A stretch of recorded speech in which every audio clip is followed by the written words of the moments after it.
Just a quick thing before we start, if you want to see all of the B-roll footage from this video, you can over on my second channel, and the link will be in the description.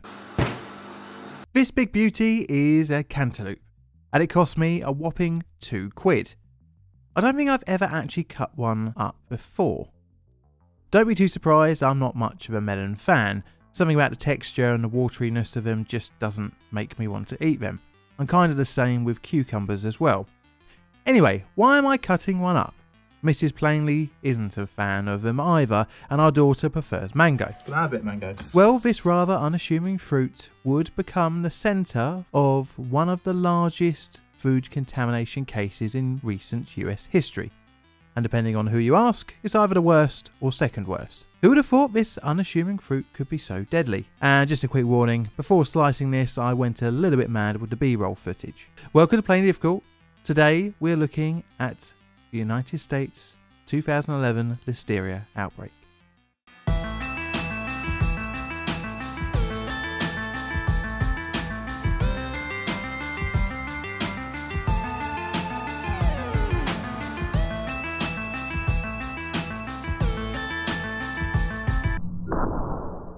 It is the 28th of August 2011, and the Colorado Department for Health and Environment has noticed a small spike in listeriosis. The first patient had been taken to hospital on the 15th of August. Listeriosis is not uncommon, with between 800 and 1600 cases reported per year throughout the United States. But this little spike, which by the 2nd of September was at 7 known cases, hinted just slightly as a potential outbreak. The Colorado Department for Health and Environment reported this to the Center for Disease Control. Now the next bit will quickly run over the days leading up to the CDC's announcement of the outbreak. This runs roughly day by day until the 12th of September 2011 and serves to show what happens behind the scenes before the public are made aware. The strains of Listeria the patients have been infected with are defined on the 6th of September. In doing so, allowing the CDC to link any other infections to identify an outbreak. You see, it's vital to find out if a person is part of an outbreak or just a single occurrence, because an untracked outbreak can be pretty bad news. On the same day, 2 more persons were identified, one from Nebraska and another from Texas, hinting at the outbreak becoming a multi-state affair. 7 of the patients were interviewed and asked what they had eaten. This is easier said than done, as Listeria bacteria can take up to 2 months to cause symptoms in a victim. Each victim was given a standard CDC questionnaire. From this, cantaloupes were identified, and 3 of the questionnaires even gave a brand, Rocky Ford Cantaloupe. A day later, on the 7th of September, the CDC began a multi-state investigation, and armed with this vital information, they began to zero in on the outbreak cause. On the 8th of September, the CDC issued a supplemental questionnaire created by the Colorado Department of Public Health and Environment to learn more about the cantaloupes eaten by the ill persons.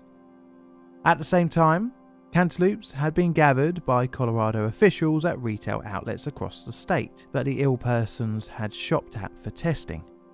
On the 9th of September, the FDA also collected cantaloupes from the same shops for Listeria testing. And the state of Colorado issued warnings to at-risk demographics to the risks of eating contaminated fruit. Just a day later, on the 10th of September, the FDA and Colorado Department of Public Health and Environment had zeroed in on a potential source of the cantaloupes, Jensen Farms. On the same day, Jensen Farms distributor issues a recall of all cantaloupes. On the 11th of September, preliminary traceback investigations and cantaloupe samples collected by the CDPHE were contaminated with Listeria, hinting that cantaloupes produced and packed at Jensen Farms, marketed as Rocky Ford, were the source of the outbreak. On the 12th of September, the outbreak was officially announced to the public by the CDC, stating that 15 people in 4 states had been infected. And this number, like most outbreaks, would only be the tip of the deadly iceberg. The acronym city of the CDC, FDA and CDPHE had identified the source impressively quickly. However, the crop that had been identified as the epicenter was roughly of 300,000 cantaloupes. And it doesn't need me to tell you that this is a lot of potential sickness bombs. On the 14th of September, the FDA announced that Jensen Farms had issued a voluntary recall of all of their produce. But before we continue, let's have a look at what Listeria is and how it can make you very ill and potentially kill you.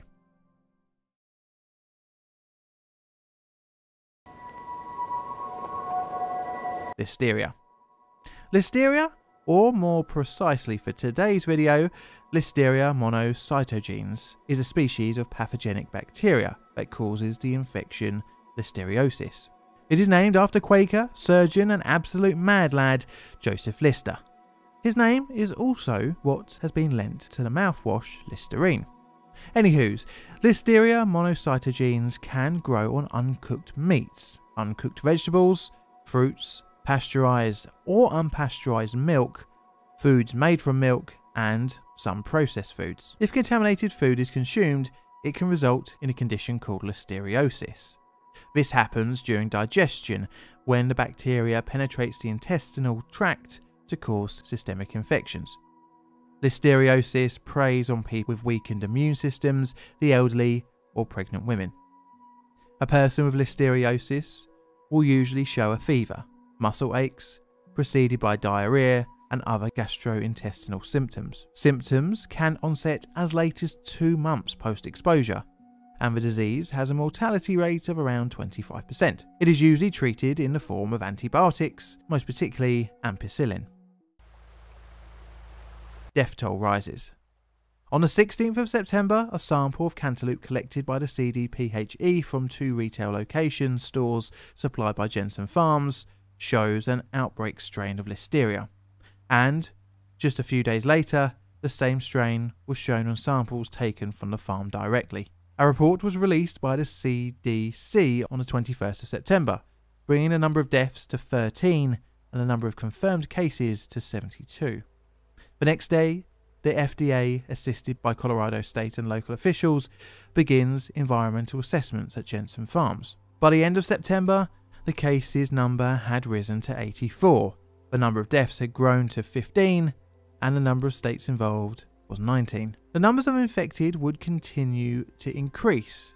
Remember that it can take up to 2 months from infection to onset of illness. The CDC would continue updating the public all the way until August 2012, a full year after the initial cases. This is because linking deaths and sickness to the outbreak takes time, where blood samples need to be taken and the L monocytogenes be cultured from it. The final numbers of infected were 147 cases with 33 deaths. Fatalities occurred in the following states: Colorado, Indiana, Kansas, Louisiana, Maryland, Missouri, Montana, Nebraska, New Mexico, New York, Oklahoma, Texas, and Wyoming. Among the persons who died, ages range between under 1 to over 96 years. Sadly, on top of this, one woman who was pregnant at the time of illness had a miscarriage. But how did L monocytogenes make its way into the food chain in the first place? Well, spoiler alert, it would be Jensen Farms' fault. The investigation. Now, the FDA knew Jensen Farms was the cause from their extensive patient, sample, and on-site testing. But that's not the end of the story. You see, cantaloupes aren't the most common source of an outbreak. Usually it's unpasteurized milk and certain cheeses. The FDA found 4 separate Listeria monocytogene strains in the cantaloupe crop, which they thought was rather unusual. During their investigation on Jensen Farms' packing site, they found Listeria on rusty machinery. It was later discovered that much of the equipment had been bought recently second-hand from a potato farm. Standing water inside the packing plant was also found to contain Listeria, and had been tracked about the facility by staff on their shoes. Infected water was also found on the conveyor belts that had transported the cantaloupes. But although the bacteria was found on site, the FDA weren't certain as to how it had reached it. Listeria is known to be found in soil, but samples taken from the farm came back clear, which again was pretty strange.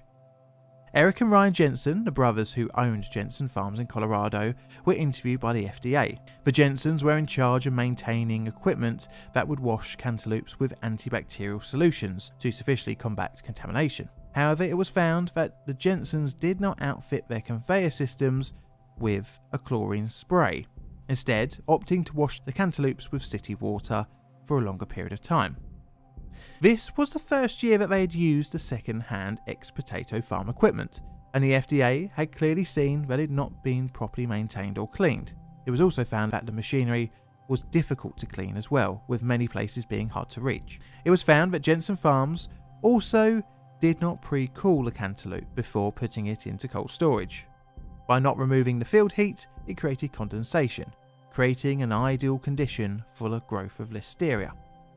Jensen Farms filed for bankruptcy in 2012, and shortly after, criminal charges came a-knocking. The charges were for the apparent negligence in equipment maintenance. Both brothers pled guilty. They were sentenced to 5 years probation, 6 months home detention, and $150,000 each in restitution fees to the victims. Now, the disaster I'm going to rate as a bad day at the office, mainly because the Jensens weren't intentionally negligent. However, still, quite a few people died. And I'm going to give this disaster a 6 on my legacy scale. This is a Play Difficult production. All videos on the channel are Creative Commons Attribution Share Alike licensed. Play Difficult videos are produced by me in a currently just a bit grey and boring corner of southern London, UK. I'd like to thank my patrons and YouTube members for your financial support, and the rest of you for tuning in every week for your dose of random videos. I have Instagram, so check that out if you want to see random pictures. I also have Twitter, and if you're enjoying this outro song, please feel free to check out my second channel made by John. And all that's left to say is thank you for watching, and Mr. Music, play us out please.